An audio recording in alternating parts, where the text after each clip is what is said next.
Welcome to the Shield Football Podcast. I'm your host, Fredo. With me today, we got the whole crew in the building. We got the boy, Jerron, DC, and Steven in the back running things like always. What's up? What's good? What's up, everybody? Hopefully, everybody's staying warm out there. Hopefully, everything is nice and good over there where y'all from, where y'all seeing us from. But we're good right here. We're recording AFC Championships, NFC Championship games. We know who's going to the Super Bowl. We're excited. We're here to talk about it. Jay, overall, man, what are your thoughts on championship week, man? Pretty good. Pretty entertaining. At least one game was thoroughly entertaining. And then there's a couple bonehead decisions that we definitely have to talk about that kind of put a damper on the other game. But, yeah, again, hope everybody's staying safe out there. Driving conditions is cold. Everybody bundle up and do your thing. We'll keep talking about this football. Yes, sir. DC, what's up, man? So what you thought championship weekend, man? Some what Jay said, some decision making, some bad decisions, man, and head scratching things. Mm-hmm. And I'm glad the game set up in the order that they were set up. And I'm glad that Denver game was first and the Seahawks game was second. Because I'd have been really ticked off if it was the opposite way around and it turned out like that. But overall, some pretty decent football. I just wish the weather would have been a lot better in Denver. We probably got a more quality game. Yeah, absolutely. Yeah. Well, you know how right now the way the outcome of everything turned out to be with the whole Denver game and the whole Seahawks game. I like the way it turned out because I was like, man, hopefully the second game is better, man. Yeah. Because that first game, that Denver game, man, I understand weather and everything is a factor, man. But, man, it's like, man, I want to see some points. I want to see some touchdowns, But we saw that playing with the Rams and Seahawks, man. Yeah. But first game we're going to talk about right now is between the game of Patriots at the Broncos. Final score 10-7. Not so much a high-scoring game, but Patriots went in Denver. Mm-hmm. Did something they'd never done before, win a playoff game in Denver. Yeah. Mm-hmm. So watch out, man. A new regime is coming in. But my opinion, I feel like the Broncos could have won this game. Mm-hmm. Absolutely. So for Jay, what are your thoughts on this game, man? It's crazy because, of course, the first game was hampered by the snowstorm, right? Yeah. But even before that, both officers weren't doing anything. Yeah. It's not like it was a full first quarter on. It was hampered or the second half. But basically, you saw the whole field as right. But the first half, they could have moved the ball on these defenses. Yeah. We got a pretty good opening script from Stidham, and then he turned back into a backup. We're going to talk about some of the plays he had. But so we had them come out kind of aggressive, and then the game kind of just turned into I'm not going to say a bleep show, but it just wasn't entertaining. Unlike a lot of people, I don't love snow games. Right.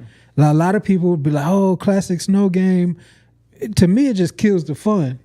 So the second half of the game, I was just like, I'm kind of over this, and I can't wait for the next one to start. But yeah, Patriots did what they had to do and going to the Super Bowl. Yeah. DC, what are your thoughts on that game between the Patriots and Broncos? Yeah, it was a struggle. It was a struggle, like you said before the weather even came in. It was a struggle. Mm-hmm. Stidham, he came out on fire. One big play, they got him down there, a 50-yarder. Mm-hmm. They got him down there. If that wouldn't have happened, hell, I don't even know if they ended up scored or not. But because the defense was just on point, both of them. Sean Payton, you got to take the points. You have to take.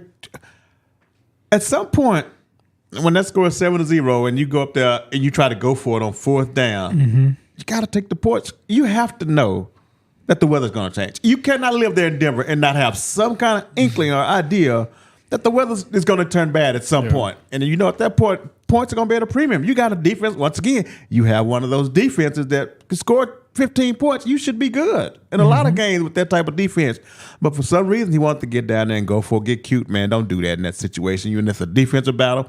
Take the points. Take the points. You at home. You get the crowd behind you. Take the points. It's going to make it tough. 10-0 is a lot better. Yeah. It might not seem like it to a lot of people, but 10-0 versus 7-0 is a big difference whether you got a defense like that. So you got to take the points. And instead of some of the bonehead moves he made, man, some of the fumble, you know, and some of the passes that he was making, man, it's like once they got out of them first scripted plays, he was lost. He was lost when he had to make the decision on his own, seemed like. So, and it cost him. It really did, and then, along with Peyton not taking the points, man. I know they missed another field goal later, but that one right there was an extra point. Yeah. You got to do it. And you get stuffed like that. Yeah. So maybe Sean Payton thought that he was still in New Orleans. And he's like, I guess. He did. He's been like that for years, problem. Though. But, yeah, no, you're right. I was surprised, too, when they were in the end zone and they didn't take the 3 points that they went for. What was it, 4th and 2? Mm-hmm. And they didn't convert it, man. I thought, man, you got to take the points, especially with this backup quarterback. I get it, man. He's been in Denver for 2 years already, something like that. Yeah, but he should have taken it, man. I know he knows the playbook and everything, man. But man, if you don't have that chemistry, that day-to-day chemistry with your number ones, yeah, man, you ain't got it, Jay. Yeah, that's absolutely on Sean Payton. Like you said. 10-0 is way better than 7-0. First of all, then second of all, like you said, he's at home. Yeah, he knows Denver. Somebody had to tell him the forecast. Yeah. Mm-hmm. Hey, second half is going to get ugly. Get as many points as you can. Like a lot of people online were like, "Hey, you got to say." They were criticizing the announcers because they're like, "Hey, he should have took the points." Mm-hmm. But they didn't say that beforehand. The whole time I was like, man, kick the ball. This is going to be a defensive struggle. You've got an elite defense. You got a top 3 defense. For him, it's his arrogance showing. Mm-hmm. Like, even the play he ran it's not like some genius play. He was like, oh, we're going to do a sprint out and throw it for 1 yard to the running back. You don't have Bo Nix.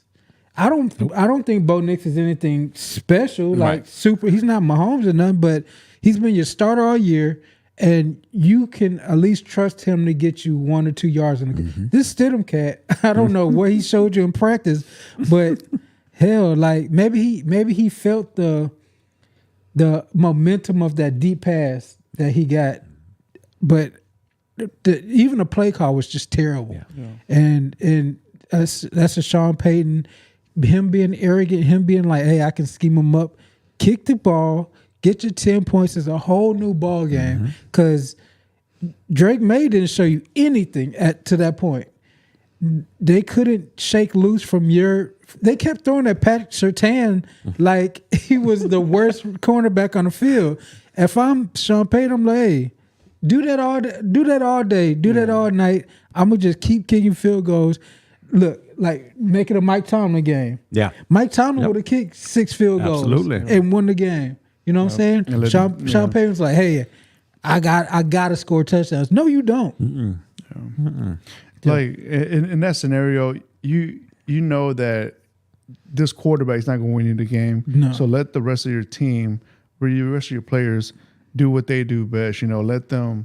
You know, the ones that have been there from the start of the season. That knows the offense a little bit more, you know, depend on them. Their defense held up pretty well. The Broncos defense I'm talking about, they held up pretty well, man. Just when your offense doesn't complement you within the points as well, I was like, man, in this game, like I said, it could have gone the Broncos' way as well, but the coordinating of the Patriots offense, just with that little push, you know, that little chemistry, it just made a big difference. You know, that separated between them and the Broncos. DC, you got anything else, man? No, just take the points. Yeah, take the points. And then we got to talk about that Stidham crap. So first, if I'm sure everybody saw it, but Stidham, he had a chance to get rid of the ball early. He double clutched it. He brought it back in. Then he tries to do a two-handed pass to who I don't know to his running. Look, I don't know what the hell. And the crazy part, he did that later in the game. Yeah, too. he did it twice. Yeah, after. But so they called it a backwards pass, which is a fumble. The Patriots picked it up and then they went ahead and scored. But of course, they called it back. First question is: was that a backwards pass in your opinion? That should have resulted in a fumble. To me, it didn't look like a backwards pass because he was going that way. He was throwing it forward. Yeah. But even though, man, take the sack, because of, because of that, they called it as a fumble and they picked it up and ran it in. But even though they didn't count as a touchdown, right? But still, they were in the red zone already. Yeah. It was like, thank you so much. Yep. I mean, we take it from here. It just that right there. If it wasn't for that and go for the points, they would have won the game. Yeah, it would have been sorry Super Bowl, but they would have won the game. Yep. Like to me, I was just boneheaded. To you, DC, was that a fumble or was that when they slowed it down? I could tell it was a fumble because his release point versus where the ball hit the ground. Okay, his hands were here, but the ball landed when it hit the ground was behind him. So they said it's a fumble because the ball didn't. It have to at least land in front of where you released it at. Okay, his release point, the ball landed behind his release point, so that's why they called it a fumble. See, I looked at it as. He released it going forward, but he had a defender. The defender hit the ball backwards. Yeah, tipped it. So, in my opinion, I'm like, all right, so if you throw it this way and the ball is tipped backwards, then it's still a forward pass. So, but they kind of moved on quickly on the broadcast. Like, they looked at it a couple times and nobody was definitive. No. Everybody was like, all right, let's keep moving on. And then they come back and like, that was a backwards pass. But that was just one of the most boneheaded plays you could do as a backup, which all you have to do, we talked about it with CJ, don't give them nothing. Yeah. You're at home, don't give them nothing. And once he did that, I was like, that's game. Because he started out so well though. Yeah, he like did. that first drive, I was like, oh man. And then something happened to where, again, I think just like Sean Payton, that long bomb that he completed got in his head. He's like, oh man, this ain't gonna be as hard. He's over there having a good time, smiling. Yeah, he came into the game with cowboy hat on, a lot of swagger, and then he was just like, all right, well, I'm gonna just start doing all this miniature Bo Nix stuff, running around the pocket, doing all these kind of crazy things, and he just gave the game away. Yeah, it didn't have to be this way. It really didn't. No, it didn't. So, what about on the Patriots side? So how are we feeling about the Patriots right now? Go ahead. Are the Patriots an all around good team to y'all? The Patriots are a defensive led team. If Drake May wins the Super Bowl, it'll be comparable to Tom Brady's first Super Bowl, where he just did enough. Yeah. He just did enough to get the points that were allowed by the other defenses, and he let his defense control everything. Similar to the Texans game, he wasn't special at all. Yeah. He didn't do anything crazy. He just didn't throw the pick six, or he didn't fumble in his own red zone kind of stuff. The Vrabel's a good enough coach to say, my defense is playing top tier. Like, we knew they had a good defense, but his defense has been playing like the Texans, like the Seahawks, like the Broncos, and it's an elite defense. So it's a defensive led team, and just run the ball, play field position at that point.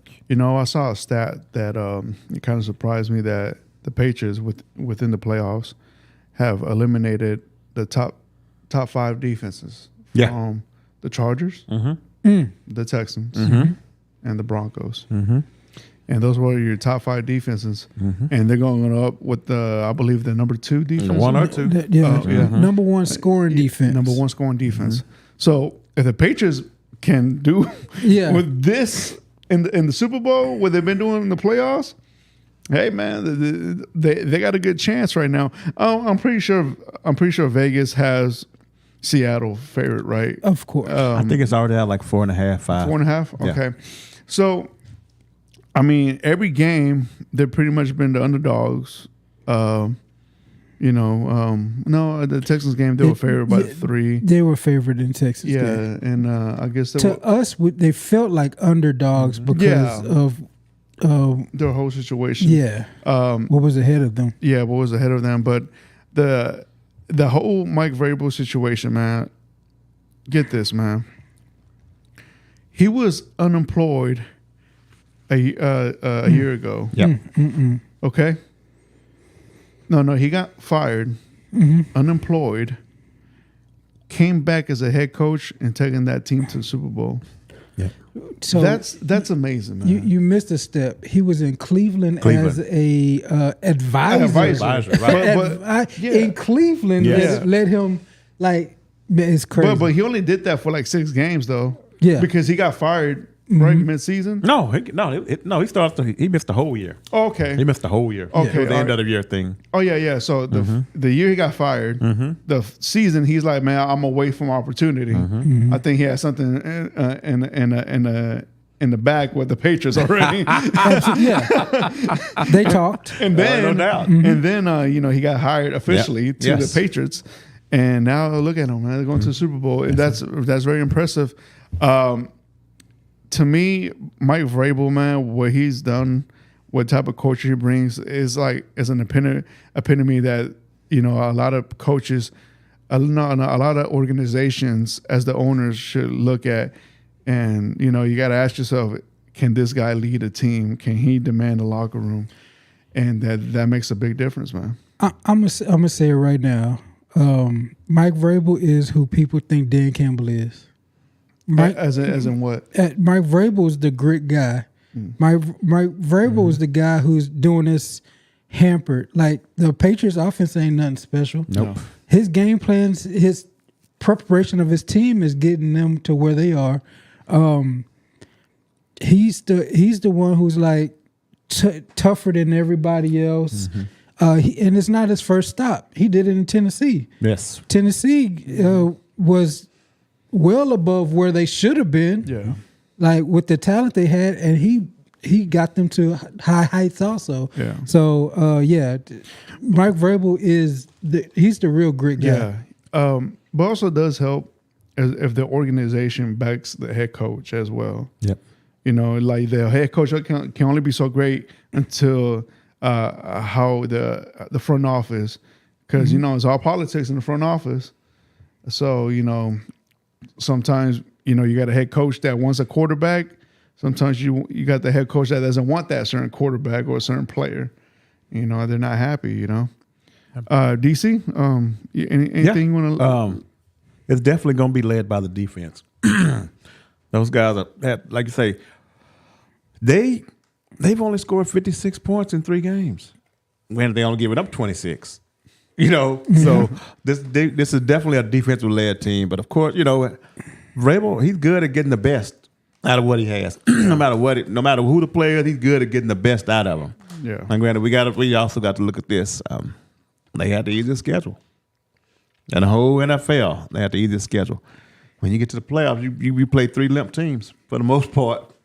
3 offensive challenge teams. Yeah. That's right. If they had 3 of them in a row, thanks to Bo Nix getting hurt. But you can't take nothing from them. They made it. They're in the big game now, so anything goes. But they're going to have to be led by the defense. That's the only way this is going to work, man. Because Drake May will turn it over.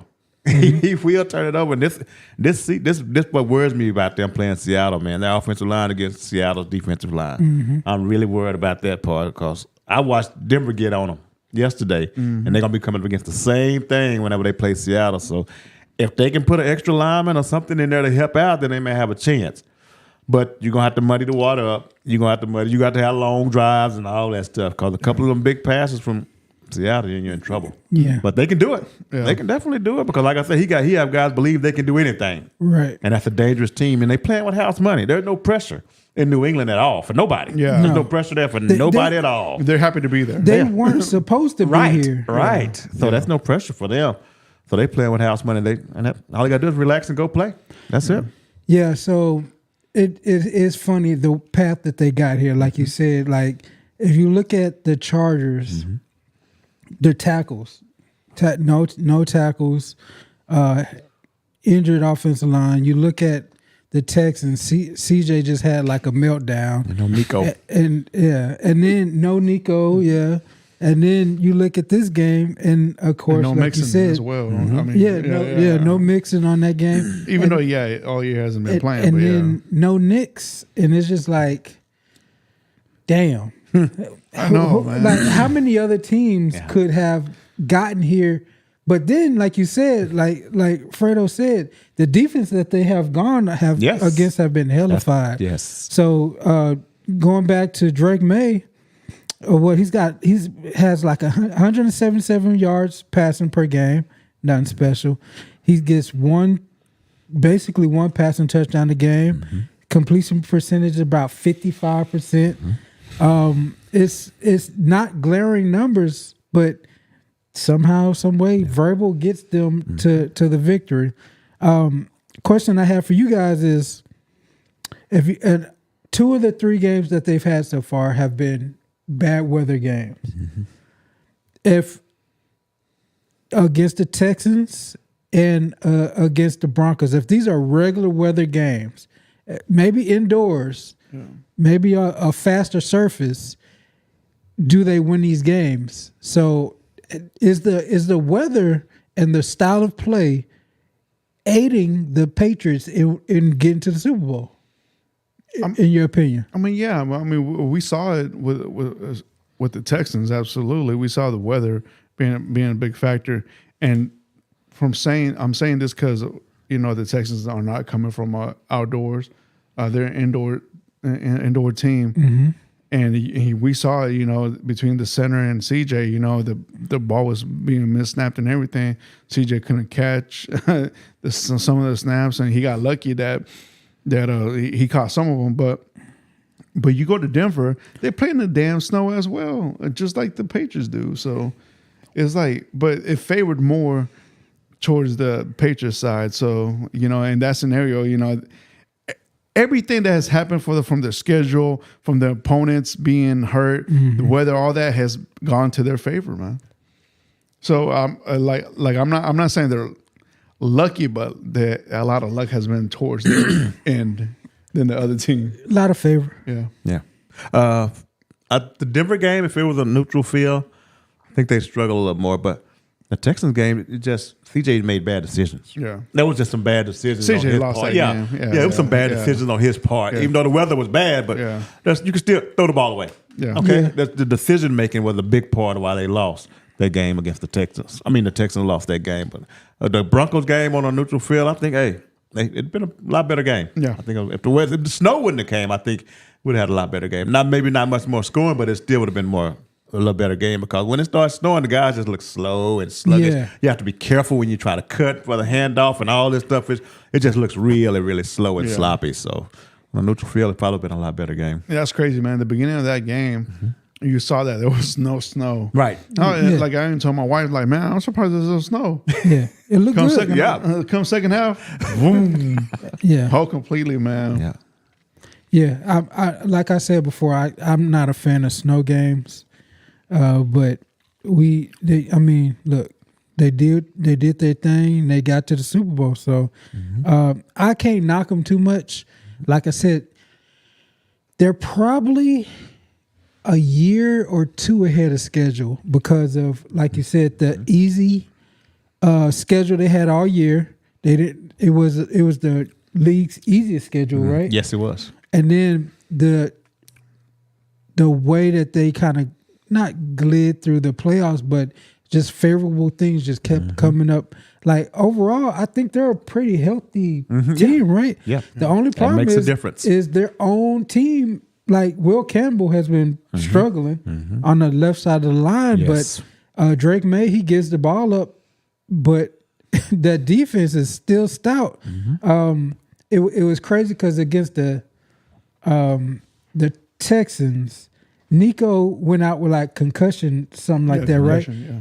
And in the Chargers game, Gonzalez went out with a concussion too, but somehow he came back. Same day, yeah. He came back before Nico did, and now he's been balling out. So they just keep having breaks. Yeah. But they've earned what they've earned. You know what I'm saying? So they win with the stuff that comes in front of them. That's it. The only way to do it. Yeah. All right, gentlemen. Anything else between this game right here? No. Yeah. All right, let's move on to the next game. Next game, we have the Rams at Seattle. At the Seahawks. Final score 27-31. Seahawks at home. What a game with this one, with the victory. 31-27. This is the third time playing this year. Entertaining game. Let's talk about it. DC, what are your thoughts on this game, man? Hell of a game, man. Hell of a game, man. Kind of like it was the last one. Really, really good game.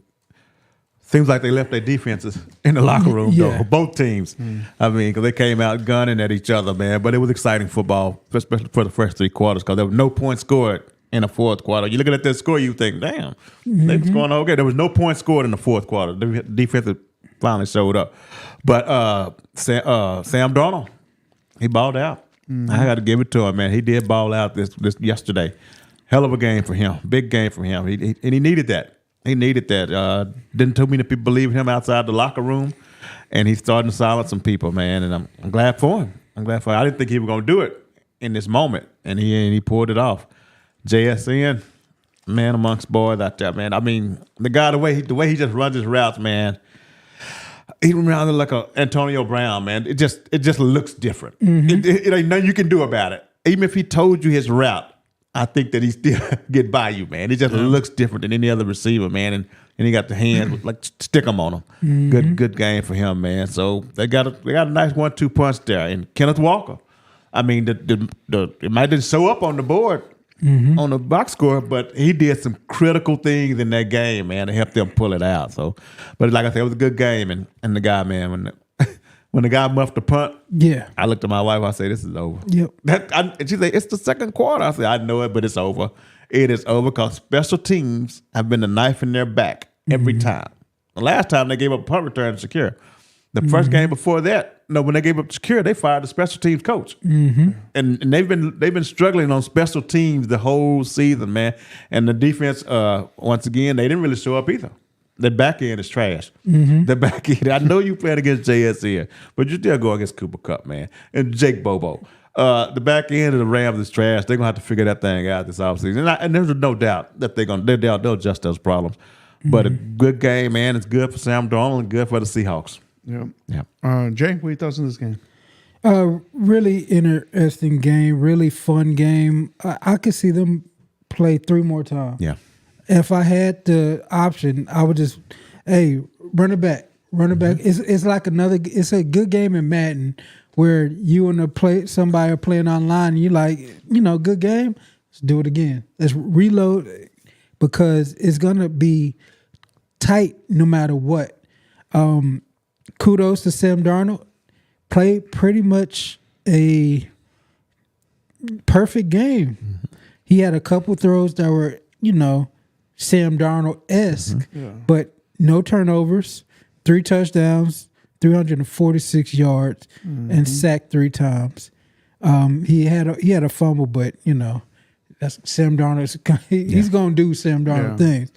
But I got to give him credit because a lot of people counted them out after they let Geno go. People were like, "Oh man, Geno. I would rather have Geno than Sam." Or you couldn't upgrade over Geno because Geno had good seasons previous, and then this dude came in back-to-back 14-win seasons and said, "Hey, hold my beer. Watch what I can do." The dude is fearless.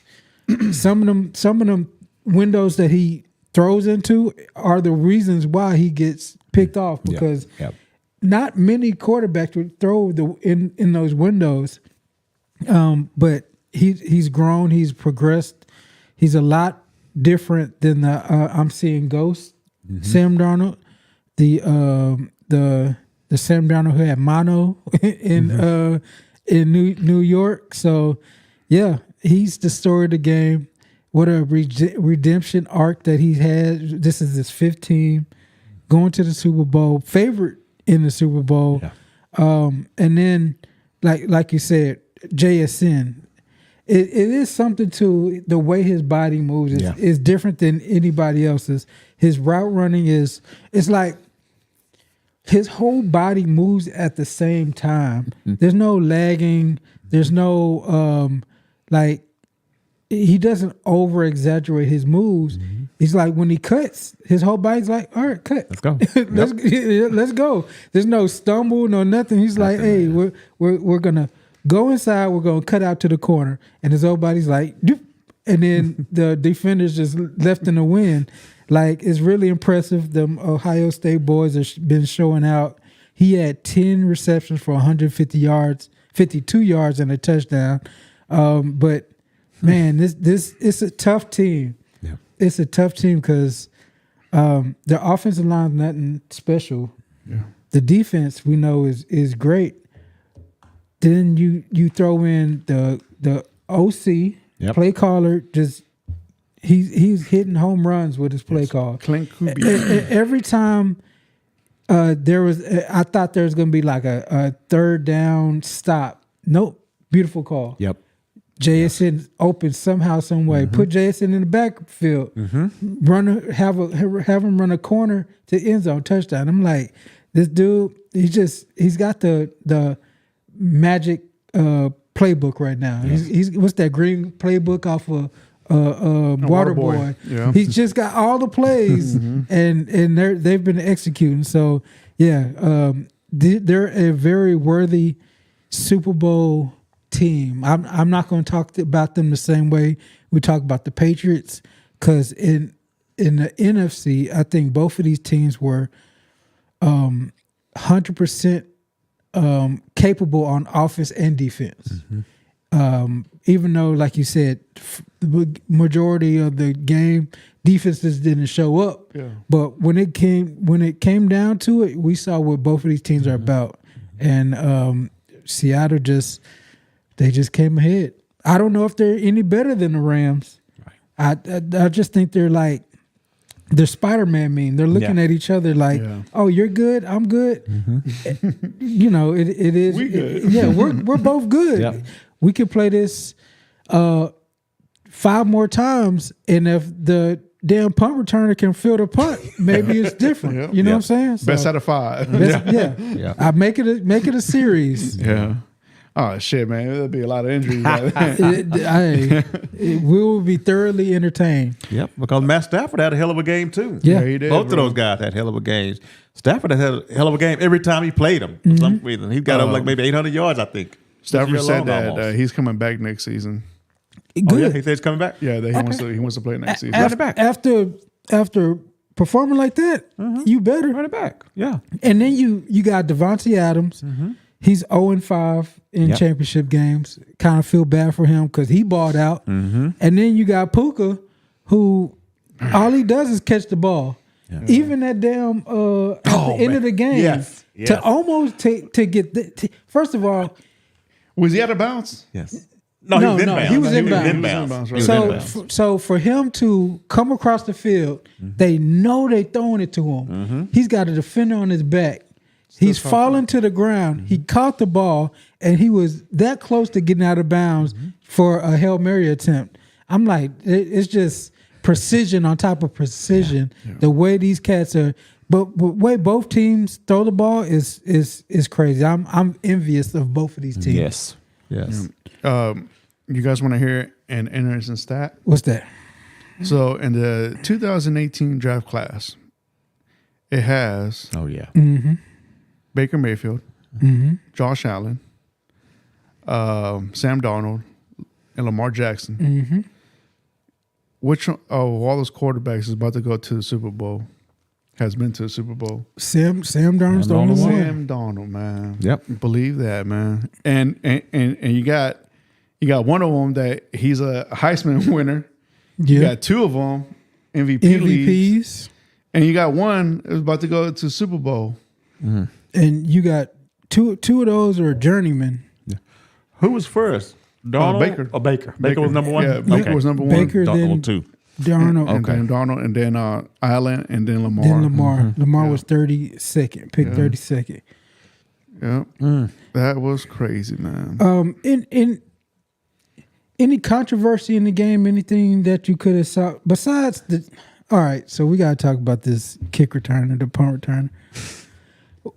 How if you're on the side, if you're on a Rams player, and you see that happening, I don't know how you don't say a couple things to this dude. I'm telling you, ain't no doubt. There's a couple things because it's not that he muffed the punt.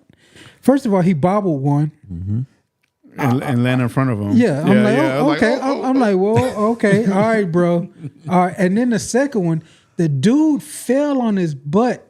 He fell on his butt, still tried to field the punt from his butt. I'm sorry, I gotta call the code red. Yes. I look, me and you going to the back, bro. Like you're done. Yes. So it led to him being benched, which is 100% the right call. But I don't know how you don't just haul off on that dude. Look, man, that's a lot of you. There's money in these games. Your next game is another check. Yeah. So you just cost me, you know what I'm saying? In my mind, you just cost me another check for however much money. But I would have been so mad at that dude. Sean McVay, good on him for not chewing him out because other coaches, especially back in the day, Ooh, Lord. they how he made it. think of the old Buddy Ryan, what he would have did to this dude. So man, that's one of the things, they're going to stand out things that happened in that game to me. Yeah. My. DC, you got anything else? No. No. All right, gentlemen. So, so what else? You want to talk about these head coaches, Jay? Yeah. So more head coaching news is coming across. We want to do some grades for these head coaching hires. So the Steelers, the Ravens, the Giants, the Falcons, the Dolphins, and the Titans have all filled their head coach position, unless something else, just happened that we missed. The Bills, Browns, Cardinals, and Raiders are all still looking for their head coaches. So let's go ahead and put a grade on all of these. We'll start with the Steelers. The Steelers have come to terms with Mike McCarthy, former Packers, former Cowboys head coach. He was looking for a job. Somehow, some way, he got one with the Steelers. He's coached 3 of the marquee franchises in this league. Fredo, start with you. Put a letter grade on Mike McCarthy being hired by the Steelers. F-, man. The Steelers have been known not to get so many head coaches. They've kept most of the coaches more than 15, 20 years, per coach. Yeah, 15 plus. This could be the first one that gets fired within 2 years. Damn. Yep. I mean, this is such a downgrade, man. Yeah. Such a downgrade. At least Tomlin, man, can control, and have his players believe in him. I'm sorry, man. When I see Mike what? Tomlin? No, the other one. McCarthy? Yeah, when I see Mike McCarthy, man, I get depressed. Yeah. Like I was like, oh man, this guy cannot rally up a team. No. I was like, man, it's gonna be a night and day, man. When you see the Steelers now, you're going from making the playoffs every year to not making the playoffs every year now. Congratulations, man. So I'm sorry, Steeler fans, y'all screwed. DC? Definitely an F. The Steelers has been doing stuff just seems like backwards for the last year and a half. A lot of stuff that they didn't typically do. Like they don't pay receivers like they paid DK Metcalf. They don't do that. They don't do that type of stuff at all. And then you go and hire this guy for what? I don't know. He's got to be a bridge quarterback. He's 62 already. You normally hire guys in their 30s. Man, why go all the way up for a guy that you're probably only gonna keep 2 or 3 years? I don't get it at all. I don't know. There's some young guys possibly up and coming that you could have took a flyer on, and you go out and do this. I don't know. I mean, the offense is going to look no better than what it did this year because he ain't changed with the times. You know, no matter how much talent he hadn't changed with the times. These guys now are innovative. They doing some whole bunch of different stuff, and your offense is going to be stagnant. And you're going to turn around and hand it off, I guess, 30 times or something, but you're going to be left in the dust, Pittsburgh. I so hate that for some of the fans, man, that they went that route with McCarthy, but F for me, for sure. Yeah, I'll give it an F also. We're seeing the fall of a great franchise. Like you said, that a lot of stuff hasn't been going right for the Steelers. So they get to the playoffs, they can't win a playoff game. Never before, once the Steelers gave up on a player, it was almost 100% that the player fell off. Right. So they traded the Pickens, George Pickens, to the Cowboys. Everybody said they know something because once they give up on a player, he falls off the map. They were wrong in that assertion. So it comes out that Mike Tomlin may have been the one to step away. Or they mutually said, all right, it's time for you to step up. Something like that. So Mike Tomlin had a hand in it. But to go from Mike Tomlin, a leader of men, to Mike McCarthy, who Aaron Rodgers himself criticized for not being always there 100% involved in the team as a head coach. They said he used to take meetings off so he can get massages in Green Bay. So we'll see. I just want to see his first press conference after a loss. How boring. How he's not going to say nothing. He's not going to help the team. No insight's going to be given. So that's definitely a F for that hire. Let's go on to the next one. The Ravens hired Jesse Minter, the DC for the Los Angeles Chargers. Give it a letter grade. From everything I hear, really good mind. The way we saw his defense this playoffs. So what do you think about Jesse Minter? Give that a letter grade. I'm gonna say a D, man. It's kind of like the same situation with the Steelers head coach, but with him, this is his first time being a head coach. So that's why I'm giving it a D, because I don't know too much about him. But to fill in the shoes with John Harbaugh, man, good luck with that.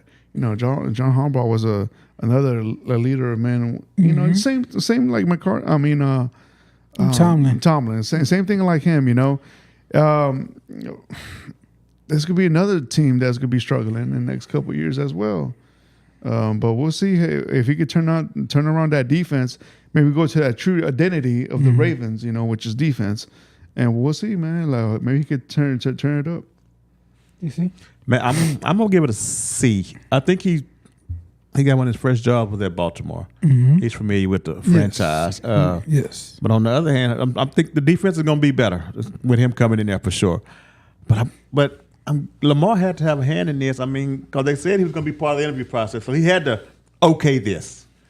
Even though he's a defensive guy, Lamar had to say, I'm fine with it. I don't know if it's just a familiarity thing or if it felt like he's one of those guys that he can kind of push over or what. But he had to have a hand in this. So, but like I said, the defense is going to be better. I'm just waiting to see who he's going to have the call plays on offense. See what the offense is going to look like with Monken out of there and Harbaugh gone. So, for me, for right now, it's going to be a C. It's got the ability, I think, to get better. But like I say, I don't know much from him other than the defensive side of the ball and the Chargers. For me, I'm gonna give it a B- because it could work out. Basically, this is waving a white flag, saying, "Hey, Mike McDonald, we really miss what you brought. You were a much bigger part of our team and our defense than we gave you credit for. So we're gonna try to replace you with another defensive mind." They said they're gonna have Lamar apart. I never heard Lamar say that. Right. I don't think Bisciotti really is gonna call or whatever his name is, the owner is gonna call Lamar and really give him a chance. I don't know if he really moves that way. So I'm gonna give it a B minus. It's got the chance of being pretty good if he can bring him back to that early 2000s, that black and blue division kind of defense that the Ravens are known for having. So I'll give him a chance. I think he's got a decent future. It all depends on what they do with that offense, how they incorporate Lamar into, but making him become a weapon again instead of just another regular in the pocket quarterback. All right, let's move on to thoughts on the Giants and John Harbaugh coming together. Big contract. I think it was like $20 million a year kind of contract. He's making player money. Fredo, what's your grade for the Giants hiring John Harbaugh? I'm gonna give that one a B plus. It just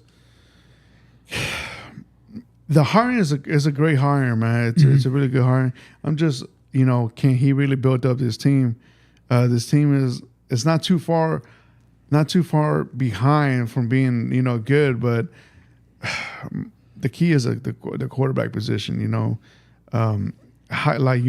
this ain't the quarterback he drafted.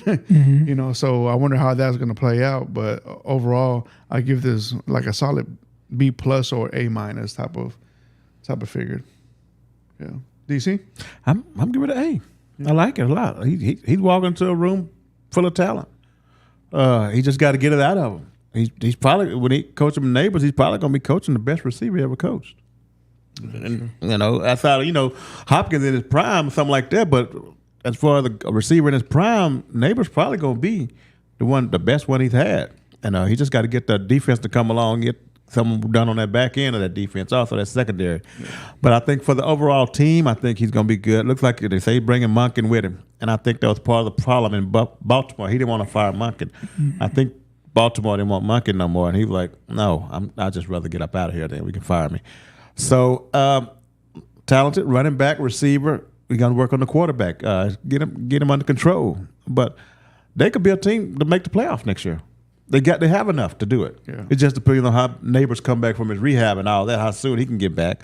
But he's got a draft with a high pick ahead of him, so he may address that right there. They may have 2 first-round picks, so I wouldn't be surprised if they go out and get another receiver in the first round. One of them later picks, so I think he'll address that and they'll be fine. Like I said, don't be surprised if they're the team you're talking about next year that went from last to first or something like that. Yeah. So for me, I give the John Harbaugh grade I'll give him an A. He's a leader of men. We've been talking about that with other coaches. I think he can really get Jackson Dart under control. Yeah.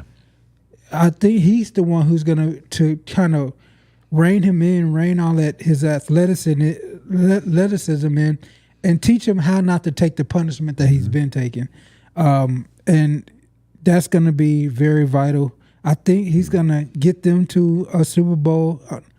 Not a Super Bowl, but a deep playoff run during his tenure. They may not win the Super Bowl, but they're gonna go on a run with the talent they have, the young talent they have. Offense, defense, there's names. Yeah. It's just a dysfunctional franchise. So the names don't play up to their potential. Like again, imagine if Vrabel had the Giants where they would really have been, because he would bring the best out of them. Dayball surely didn't bring the best out of him. And then Kafka, the interim, he couldn't do anything about it. So I think it's a really good hire, and it's bad for the rest of the NFC East, especially if he brings Monken in. Yeah, I don't like that as a Cowboys fan at all. Next, Kevin Stefanski, Atlanta. Grade on that. I'll give that one a A minus as well. It's gonna be a better option than he was in from Cleveland. He's gonna have more better weapons. Yes, he's a great play caller. I give that hiring a solid A minus. DC? Hey, yeah, hey. 'Cause like I say, the talent he's going to be dealing with. I've seen him take trash in Cleveland to the next level. So now he got these guys out here. He's going to unlock Drake London, Bijan. Unlock those guys. So I'm looking forward to see what that offense look like with the skill player. If they bring Kyle Pitts back, what that looks like. So they got some questions to answer also. And the defense is young and coming up. Yeah, they got a nice defense. They kept the DC, so that's not even normal. I think they kept Ulbrich there. Yep. But they said what he was doing with them young cats, they like, well, we're going to bring in a head coach, but we're going to keep this DC. Yep. Okay, you can do what else you want to do. We keeping him. So the future's bright for them, man. It depends on what Penix come back looking like after this double tear. I don't know what it's going to look like. I don't know if they're going to keep the backup around, your boy around, cousin. So that's going to be the wild card for them, what Penix looks like when he come back. If they move on from Cousins, I wouldn't be surprised they draft another quarterback late or something like that. Mm-hmm. Yeah, so I give it an A also. I'm gonna make a call now. Bijan Robinson is the number 1 overall pick in drafts from fantasy drafts. Oh yeah. Next year, because the way Stefanski came up, he's a run the ball, heavy run, and then he's a heavy play action guy, which is a formula for winning with the skill position that he has. Yep. If they do keep Pitts, imagine him play action to Bijan, and then Pitts over the deep overs. You got Drake London, who's a threat in the red zone at all times, and I think it's gonna fix the complaints we've had in the previous years of how the Falcons use Bijan. Like they didn't always use him to his best ability, and he just now got to his full, like, all right, he's a monster weapon. So I think it's an A. I really think he should have waited a little bit and looked at the Buffalo job. Yeah. I think he should have waited, but for what he has, I think that was a good job by the Falcons getting him. Next, we'll go to Jeff Hafley. The Miami Dolphins get Jeff Hafley from, where's he from? He was the defensive coordinator in Green Bay. Green Bay defensive coordinator. Right. I remember Micah saying he's not going nowhere. Right. And he immediately left. Shows what Micah Parsons knows. But Green Bay defensive coordinator. Now the Miami Dolphins head coach. What do you give that a grade of? I'm gonna get a B minus. Just what he's been doing over there in Green Bay, it looked pretty solid with their defense. It wasn't as elite, but it was very consistent though. And this is his first time being a head coach. So at the NFL, he was a Boston College head coach. Yeah, but in the NFL, that's what I trying to say. Yeah. But overall, I feel like he could bring that defense back within Miami, because Miami's have been lacking on defense for a while. And I'm wondering if he's hired an offensive coordinator yet. I'm trying to remember. Bobby Slowick. Slowick, yes. That's right. Bobby Slowick. Yeah. So, hey, we'll see, though, man. I mean, Slowick, for first year with the Texans, it was pretty solid. So, we'll see what's up. I wonder if they're still going to keep Tua around or not, trade him. That's the question. That's the wild card this year. So, we'll see what's up. Because he's hiring a quarterback. That's not an easy thing to replace. Yeah. DC? Man. No, I give it a B. They hire him as the head coach. He was the defensive coordinator in Green Bay. If I'm not mistaken, I seen he hired Jonathan Gannon, which was the coach of the Cardinals, to be a defensive coordinator. Dude, they hired you because of your defensive calls. Why would you do that? You're a defensive coordinator. Call the plays. That's why we bought you here. You don't got to. That's going to be Jonathan Gannon's defense. Now, granted, he was in Philly. They look good. But it's hard for me when you see the guy that's defensive coach like that get a job, and then he bring in another defensive coordinator. And Jonathan Gannon's calling plays. If not, he would have stayed out there somewhere. Yeah. So I don't really like that much, because you might lose your job over something else, and you ain't got no hand in it. And next thing you know, you're talking about, Well, I'm calling plays mid-year. No, don't do that. If you're going to be a defensive coordinator, defensive head coach, call the play. That's why we bought you here. But they let him do it, so we'll see what it looks like going forward. Like you said, they need some help. They got some talent on defense, but they still need a little work. So I'll give it a B. I want to see what it looks like. I give it a B, B minus. There's a lot up in the air. He must have really blown the Dolphins away in his interview. It depends on the quarterback. Like you said, he inherited Tua. He must have said he liked him. Slowick, you're going to have a hell of a time trying to get Tua to play like CJ did. And then the Texans didn't like you at the end of that. So we'll see. I think for him, he must really like Miami. I don't know if that's the team that I would have did, especially having the quarterback.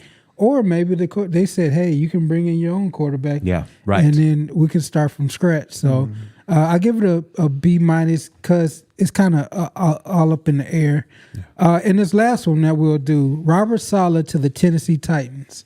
We really didn't get in depth on it. The Tennessee Titans are DC's team. So Robert Saleh, DC, what's your grade on Saleh as a hire? This is A+ for me, guys. Last show, when y'all asked me who would I want, and I say this is the guy because Stefanski was gone. Yeah. And then that same night, last Monday night, after the show, that's when it came through.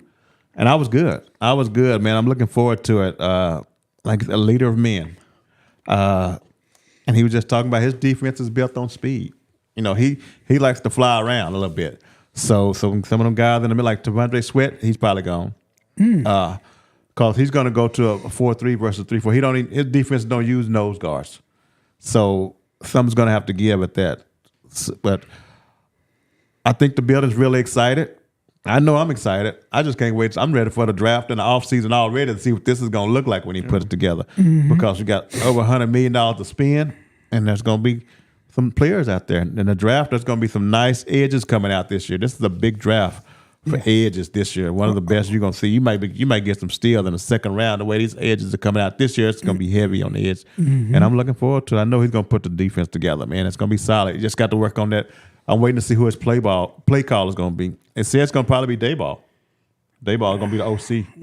If he doesn't get that Buffalo job. Okay. I've been hearing that's going to probably be who calling the plays for him. But so we got to see what that looks like. They interviewed Kingsbury. Yeah, they did. They just, in Dayball, they give him the credit for Josh Allen. Yeah. That's the thing about it. Yeah. In that 1 year, Daniel Jones. Yeah. That's what got Daniel Jones paid. But yeah, I'm looking forward to it. I'm looking for the new coaching staff and I'm waiting to see who he's going to bring on, man. I'm really happy about it. Can't wait to see. I'm ready for the next year already. Yeah. And Fredo, as an opponent of the Tennessee Titans, what do you grade the head coaching hire? Well, I mean, this one right here, I'm going to get a solid A-. Okay. I'm just getting the minus part because it's in my division. All right, but no, seriously talk. This defense is gonna look just like D'Amico Ryan's type of defense. Fast, speed. It's gonna be very entertaining to see, especially within the division.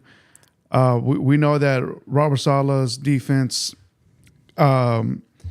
Once he got the head coaching job with the Jets, D'Amico inherited it, and and he was an assistant for Saleh, and he came up with it. So that defense it was like an easy transition, but when he came back with the 49ers, and they were missing a lot of key players, everybody, from that defense, and he still made good and get the best out of the players he had with him. So Saleh's a great coach, man. So which I'm happy to see within my division because it keeps the Texans on the toes and pick up their shit as well. So I'll give it a. We've all said leader of men. He it wasn't his fault with the Jets. Nobody can save the Jets. The Jets are the Jets for a reason. The Jets, the Browns, are shitty organizations. The Raiders at this point, the Raiders are right there. They're all there. So I don't give him any knocks. And then plus he had Zach Wilson as his quarterback. Yeah. So that's not on him. And then don't get it wrong. The Miko Ryan's defense is the Robert Saleh defense. Yeah. Right. So Robert Saleh taught D'Amico everything he learned, and then so he's just gonna bring that over. And like you said, the 49ers somehow, some way they traded water on defense with nobody out there. Nobody was healthy, and he kept them alive. $100 million in cap space, high pick. I expect Arvell Reese to be there. They got the quarterback already. They got a quarterback. Yeah, it's guns blazing. It's gonna be interesting to see who calls his plays because when I saw that Cliff Kingsbury name, I was like, no. Don't want no part of that. If anything, I'll go to a lower level and promote somebody because he's not going to get you where you got to be. But overall, I like it. We're waiting on the Bills, Browns, Cardinals, and Raiders at this point. Yeah. I got a name to throw out there for y'all for a coordinator. Y'all saw that Eric Bieniemy went back to the Chiefs. Yeah, he went back. Yeah, man. So Eric, Chiefs. He calling plays for the Chiefs. Matt Nagy's out, and Nagy was one of the finalists for the Titans job. hopefully And they went with Saleh. Yeah. So I don't know if he's going to. It may call him to call plays or something. Yeah. You see how this goes in this offseason, man, for sure. But the Browns' job is still open. And let's talk about these guys, man. Speaking of the Browns, 4 people have withdrawn their names from that. That's what I was just about to say, Fredo. I don't get it, man, because when you stop and think about it, man, the Browns had one of the best drafts. Mm-hmm. They had a top 5 draft this year. They got their running back. They got a nice defensive tackle. They got a nice tight end. They got a really nice draft. I don't know why people are back. It's got to be the ownership, man. It's got to be, man. And the quarterback, I guess. Nobody wants guess quarterback. I don't know. There is a rumor going around that the GM, the way he's holding these the way he's holding these, the search is very, I don't know. It's just a rumor. I don't know if it's true or not. But it's almost like school. He's making them do all kind of crazy stuff that is not like a man-to-man thing. He's trying to evaluate them kind of robotically, and maybe they're not fooling with that approach. So I think they're going to be, like you said, they had a real good draft, and they're kind of fumbling the ball away as we speak. Another OC, Mike McDaniel. Yeah, to the Chargers. To the Chargers. Yes. That's a really good. Yes. That's a really good upgrade in play calling for the Chargers. I expect them to get their tackles back, get healthy as the Chargers team can be, because something's going to happen. Yes. But I expect them to be explosive next year on offense. Yeah, he'll maybe get 2 years and he'll have another head coaching job probably, because with the way that offense is going to be set up next year, they're going to make some noise, man. Absolutely. He'll be getting head coaching calls where it. And the last thing before we go, I wanted to talk about the Philadelphia OC search. Just like the Browns, a lot of people have been withdrawing their names. Like from the Philly OC search, so Arthur Smith just did it. He went to college. Yes. Yep. So Arthur Smith chose college over being the OC for the Eagles. Now, in these Cowboy streets, they're saying a lot of people don't want to call plays for Jalen Hurts. I don't know how valid that is. All I know is Hurts has had how many? 5 different offensive coordinators in the last 5 years. So every year he gets a new offensive coordinator. And look, a lot of people say he can't fully do the whole playbook. He's only got a section of the playbook that he's able to use as a quarterback. So it's gonna be kind of difficult. But it was interesting to me to see that nobody is jumping at this job. Yeah, right. Like you got the offensive line, you got the wide receivers, you got the tight end, you got the running back. Why is it so hard for them to find an offensive coordinator job? You missed on McDaniel, you missed on Slowick, you missed on Arthur Smith. Something's going on in Philly, and I'm interested to see what's going on. but inside he's really happy. Oh yeah, I'm very happy. Yeah, I'm very happy. it's definitely something going on in Philly. Like, why would you run from that talent? Yeah. You know, why? Why would you do that? It stinks, man. Something going on. I don't know if it's the whole A.J. Brown deal, Jalen Hurts deal. Like I said, I heard the same thing Jay was talking about. You got to simplify the playbook for him. And last year, that was all Saquon. That Super Bowl run. Yeah. And then the defense took it over in that Super Bowl game, but that was Saquon. They carried him there last year. So I don't know if that's a part of it, but it makes a lot of sense. Yeah. It does make a lot of sense. And I don't know. They just been interviewing guys, and guys, like I say, been stepping out. I can't wait to see who they put in that position and how long they last. You know, Yep. Sirianni's the offensive guy. I don't know. You may have to go back to calling plays, sir. Yeah. Yeah. If he messes up, he's fired. That's right. Yeah, That saying fired. I'm telling you, in Philly, don't be surprised. Things ain't going right. First part of the year, you're out of there. Yeah. You're out of there, man, because they don't play. They don't play at all. Just because you win, shoot, 2 years later, you'll be out the door. Oh yeah. Yeah. I do like that the Cowboys got the young up and coming defensive coordinator. He was a passing game coordinator, defensive passing game coordinator for the Eagles. Everywhere I hear, he's one of them upcoming geniuses. Yeah. And he learned under Vic Fangio. If he can bring that to Dallas, I'll be very happy, especially if the Eagles can't find somebody to call plays for him. That's gonna. Another thing with the Eagles, if they don't have the perfect year, he could be one and done all over again. Oh, yeah. Because like you said, the coach could get fired. They could lose A.J. Brown to a trade if he's unhappy. He's been unhappy. He was unhappy during the Super Bowl run. Yeah. Right. The salary cap is getting a little tighter, so Finally catching up to him. it's starting to catch up a little bit. So you can see like, oh, maybe I got a year, maybe two, and then I'll have to move my family once again. So maybe that's one of the reasons. But other than that, All right. That's it. yeah. All right, man. Steven, let's close up the episode, man. Thank you for tuning in to the Shield Football Podcast. We'll be back next week as we talk about more stuff going on. We're going to make our picks for the Super Bowl next week as well. Until then, we'll be back next week, same time. Until then, mental health, love yourself. Peace. Stay warm out there. Later. Peace out.